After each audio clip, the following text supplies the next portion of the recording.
Hello friends, नमस्कार and welcome to समाधान। साथियों, उम्मीद है कि आप सब अच्छे होंगे और साथ ही साथ आपकी स्टडी भी अच्छे से चल रही होगी।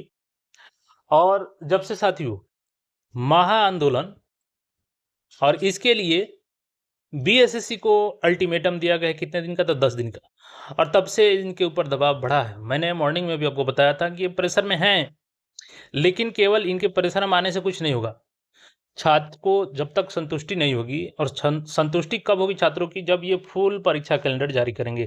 अब छोटे-मोटे नोटिस से काम नहीं चलने वाला है।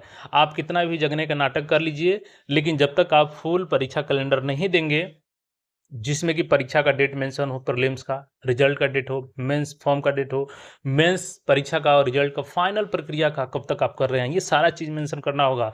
और केवल पिछले कैलेंडर के जैसा मेंशन करके छोड़ नहीं देना है, इसको धरातल पे उतारना है। और उसी का चेतावनी है आपको कि 10 दिन के अंदर में आप छात्रों के लिए जो उचित कदम है उठाइए और कैलेंडर को जारी कीजिए।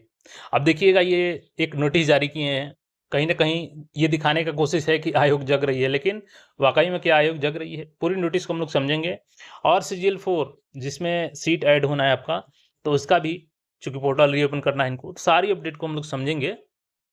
आयोग का जो आज का नोटिस है उसको देखने से पहले आपको बता दें कि देखिए, ये आरटीआई के माध्यम से हमने ये जानकारी इकट्ठा किया था कि सीजीएल 4 में कम्युनिटी वाइज कितने आवेदन हैं और टोटल कितने आवेदन हैं, जो कि आपने वीडियो में देखा होगा।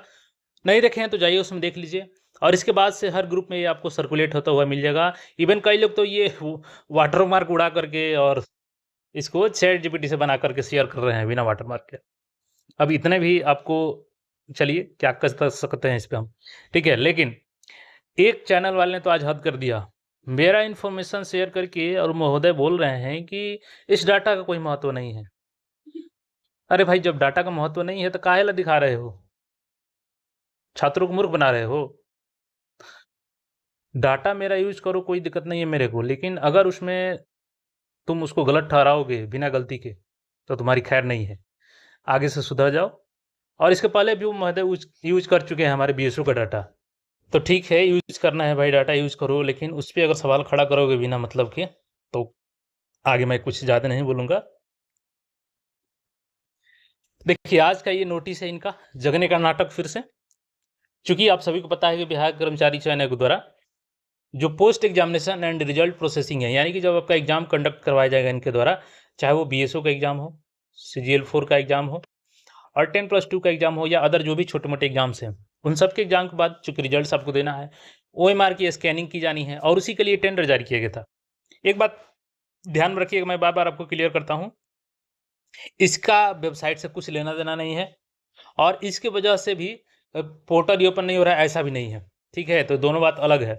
पोर्टल वाला आपको 27 अप्रैल को ही हो गया है, इसलिए हम बार-बार आयोग पे हम लोग बोल रहे हैं, प्रेशर दे रहे हैं कि भाई, जब आपका टेंडर हो चुका है वेबसाइट क्रिएशन वाला, तो पोर्टल रीओपन क्यों नहीं कर रहे हैं? कहीं न कहीं आप डिले कर रहे हैं। 27 अप्रैल को जब आपका फाइनल हो गया है, वो वेबसाइट क्रिएशन वाला टेंडर, तो आप अब तक क्यों पोर्टल नहीं खोल रहे हैं? ये कहीं से भी आप इसको कनेक्ट मत कीजिएगा कि ये पोस्ट एग्ज़ामिनेशन वाला फाइनल लगता अभी पोर्टल रीओपन इसी कारण रुका था। नहीं है, इसी कारण नहीं रुका है, वो जानबूझ करके रोका गया है, या आयोग अभी वेबसाइट ही तैयार नहीं कर पाई है, ठीक है? तो ये इनका है कि 5 एजेंसी यहाँ पे शामिल हुई थी टेक्निकल वीडियोइंग को, और 3 तारीख को यहाँ पे देखिएगा इनकी तकनीकी निविदा में निविदाओं से प्राप्त जो कागज़ात हैं, 3 जुलाई को जाँच किया जाएगा, यानी कल नहीं परसों जाँच किया जाएगा। तो आज 2 दिन हो गए हैं, अभी भी लगभग 8 दिनों का अल्टीमेटम बचा है बीएसएससी के पास। इसके अंदर इनको सीजीएल 4 का पोर्टल वाला काम कर लेना है, फुल कैलेंडर इनको जारी करना है। जो भी अपडेट है इनको देना होगा, उसी के आधार पर डिसाइड होगा आगे के महाआंदोलन का रास्ता। तो देखते हैं हम लोग आयोग इस पे क्या कुछ करती है, और एक बार फिर से हम लोग आयोग से रिक्वेस्ट करेंगे, क्योंकि छात्र भी आंदोलन करना नहीं चाहता है, छात्र पढ़ाई करना चाहता है, लेकिन आप मजबूर करेंगे, तो वो पढ़ाई छोड़ कर के आपके आंदोलन में हिस्सा लेगा। बाकी आपका इस पे जो भी राय है कमेंट करके बता सकते हैं, और उम्मीद हम लोग करते हैं कि जल्द से जल्द पोर्टल को रीओपन किया जाएगा और ज़्यादा समय नहीं दिया जाए उसमें, 1 सप्ताह से ज़्यादा समय नहीं दिया जाए पोर्टल में, ठीक है? और जो 563 एएसओ का सीट है इसमें जुड़ेगा, 8054 जो आपका राजस्व कर्मचारी है, और 534 आपका कृषि सांख्यिकी संगणक है। इसको ध्यान में रखिएगा, ये लेवल 4 का है, कृषि सांख्यिकी संगणक।